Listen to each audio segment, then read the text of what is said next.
What is a survival myth that is completely wrong and could get you killed? If you ever find yourself in snake country, make as much noise as possible. Most people want to avoid snakes, so stay quiet, but they are more scared of you than you are of them. Talk loudly, stomp, but obviously keep an eye and ear out for any fellas who don't want you to be there. Follow flying birds to find water. They can simply be flying to spend a night anywhere, so we can't rely on them. You do not need to wait 24 hours to report a missing person. If you think someone is missing, report it as such. The faster a missing person report is filed, the greater the chance the person will be found. Sucking a snake bite, it will often make it worse. Removing a bullet is more dangerous than leaving it in. Trying to remove it can tear vital organs, it can be pushed in even deeper, or removing it can cause the person to bleed out. Rescue breaths are wildly overrated in most movies and TV shows. You'll see someone in cardiac arrest, and the rescuer will stop giving compressions and focus on breathing into a person's mouth and blammo. Awake, alert, alive. Nope. Don't do that. Your body does store a fairly decent amount of oxygen in its blood at all times. If someone in front of you ODs and their mouth is covered with saliva, vomit, or someone collapses in front of you of a suspected cardiac arrest, your plan of action is twofold. Are they breathing? Do they have a pulse? This is easy to fuck up, especially in a moment of panic. My rule, as an EMS provider, is that if you don't feel it in 10 seconds, it's not there. Start compressions. If they are not in cardiac arrest, they will let your ass know, and the law covers you under Good Samaritan clauses in most of these cases. If you are the only person attending to this body, do not stop and give rescue breaths if help is on the way and will be there soon. It takes about 4 to 7 decent compressions to get blood recirculating in the body after stopping to give mouth to mouth. That's a lot of blood, carrying a lot of vital oxygen reserves, that aren't making it to the brain. Obviously, if you're a long way out from help, and you feel safe to do so, give rescue breaths. But it should never be priority number 1. By the way, if you hear ribs crack, make a face, make vomit noises if you have to, tell the person their bones are fucking grossing you out, but don't stop compressions. Because what are compressions? That's right. They are number fucking 1. The first mistake is to look for food and water first before having a shelter up to keep yourself dry and warm.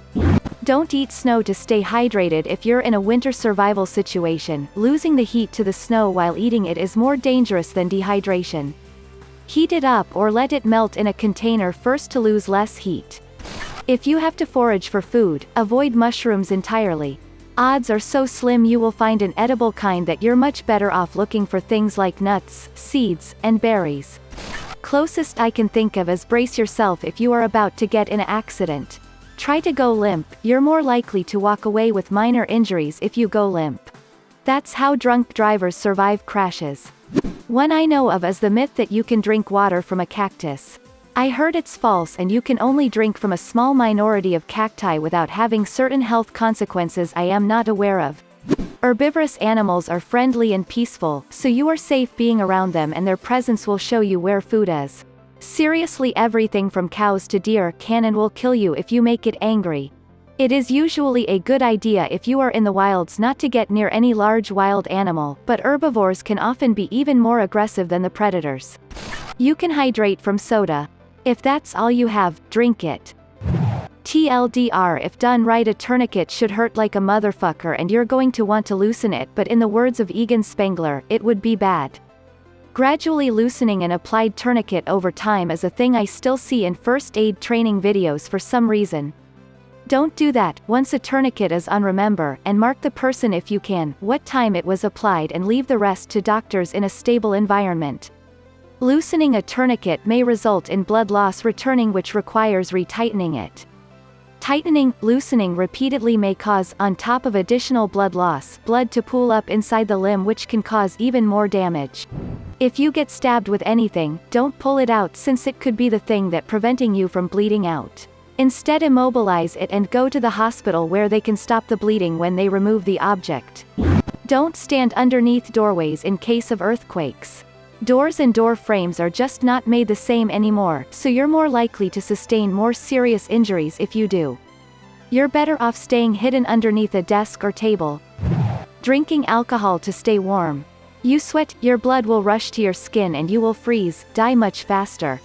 Apparently some people think the best way to survive a wolf attack is to bend down and show the wolf you're submissive towards him and pose as no threat. If you do this, you're dead. The wolf will 100% kill you.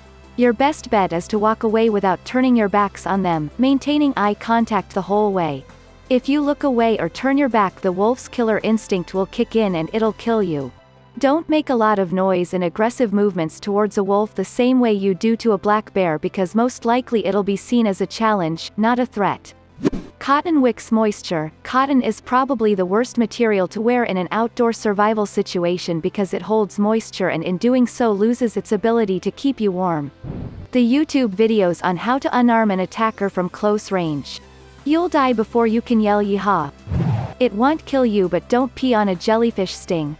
It will actually release more of the toxin.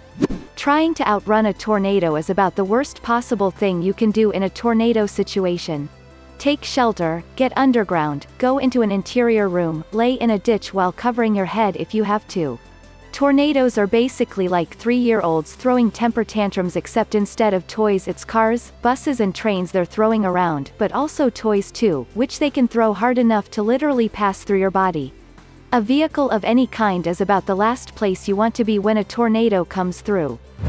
Punch a shark in the nose. A lot of Southeast Asians believe going from heat to aircon, jumping in a swimming pool on a hot day, or even fans will kill you. So many deaths happen every year because people are afraid of being shocked to death from going from hot to cold too quickly. That you can eat what animals eat. Not true. Animals have different digestion systems that aren't the same as a human's. Sticking your finger up a dog's bum. I've read this a few times. Not a good idea. Best way to deal with a dog attack is to try to move away slowly, sideways with your arms at your sides so that you're not threatening. Don't look at the eyes and don't smile, both are seen as a challenge. Don't run away, the dog will instinctively chase you.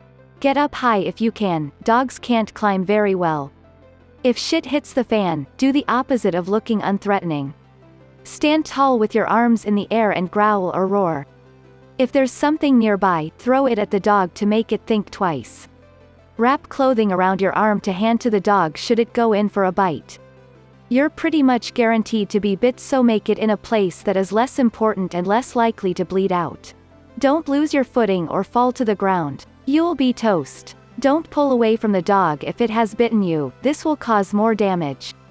Once the dog has bitten you, it probably won't let go. Aim to kill or maim the dog. Fingers in the eyes are good. Jumping on the dog with all your body weight is better. If you break their ribs, they will probably give up. Staying away from aggressive dogs is your best bet. One thing you see a lot in older movies and even today is to conserve your water. If you're in a desert or if you lack water, never do that. If all you do is drink enough to stop being thirsty, the water won't reach necessary organs and parts of your body. Over time you'll be underhydrated and can suffer the effects of dehydration without ever feeling thirsty. The best usage of your water is to drink at a set interval even if you're not thirsty. Also, don't drink large amounts of water all at once, your body won't be used to it and more of it is going to be wasted via urination than if you space out reasonably sized swigs throughout the day. In the same vein, if you are ever hiking, working, or going to be outside in hot and dry climates, leave the shorts and tank top at home, and instead go for thin and loose-fitting long-sleeve shirts and loose-fitting pants. The biggest threat to your health is the sun. Avoid direct sun exposure whenever possible. Sunblock is solid enough for shorter trips, but you're going to be sweating off even the best of the stuff, so be sure to constantly reapply when directed to, or if your skin gets too wet. Loose-fitted clothing also helps slow down how fast your sweat will evaporate into the air. Normally you want to have sweat evaporate, as that is how your body will lose the excess heat, as the sweat will draw heat away from your body and cool you down when wind hits you, but in this case you're losing sweat too fast for your body to transfer much if any heat, as the sun is hot enough to evaporate your sweat as soon as you start sweating. Limiting your evaporation also stops you from wasting a ton of water via constantly sweating, which is one of the biggest factors of water loss you should avoid. One myth I have heard was that moss only grows on the north side of trees. This of course is false. Not quite a survival myth, but interesting nonetheless. Paradoxical undressing, it is when you are hypothermic but still remove your clothes, explains why dead people are sometimes found naked out in snowy ranges. It is usually during the final stages of hypothermia, and the theory is that your blood vessels give up on constricting blood flow to your skin, peripheries, so you suddenly feel super warm and remove all your clothes, which in turn causes you to die quicker. I watch a lot of fight videos on subs like street fights and fight porn, and one of two things pretty much always happens when someone gets knocked out. Either their friends come and try to pick them up, shake them, and slap them on the face to regain consciousness, or they are left there on their back while people film and laugh and say, "You got knocked the fuck out." These are both bad things to do because that person has just suffered possible serious trauma to their head, especially if they smacked it on the pavement when they came down, so shaking them awake is not a great thing to do. It might seem like leaving them be and recover on their own is a better idea, but it's not always, because they run the risk of choking on their tongue. The best thing to do is put them in the recovery position, which will make sure they don't have problems breathing until they regain their bearings, and if they don't after a while, it's a safe way for them to be until medical help comes.